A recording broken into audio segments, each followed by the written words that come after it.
Hi! This is a statement from the National Weather Service. For the following county, Charles, Maryland, flood warning in effect until 1:30 a.m. Tuesday.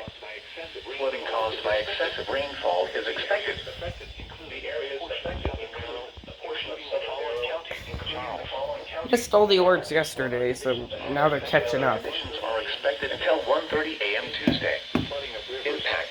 Just watching the video on South of Florida. And flood-prone locations is imminently occurring.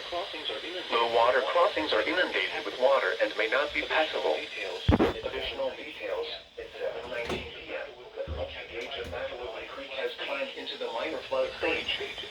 The current stage is 7.1 Good job, 251, and still 100, rising. 300, and 120. The road began to flood at this stage. Apparently you went off earlier for some reason. But no additional rainfall is expected. Some locations that will experience flooding include Bryan's Road, Potomac Heights.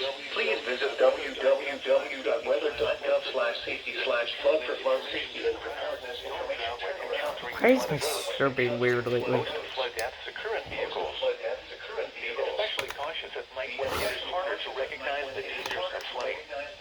Stay away or be swept away. River banks and culverts can become unstable and unsafe. Please report observed flooding to local emergency services and law enforcement information to the National Weather Service when you can do so safely.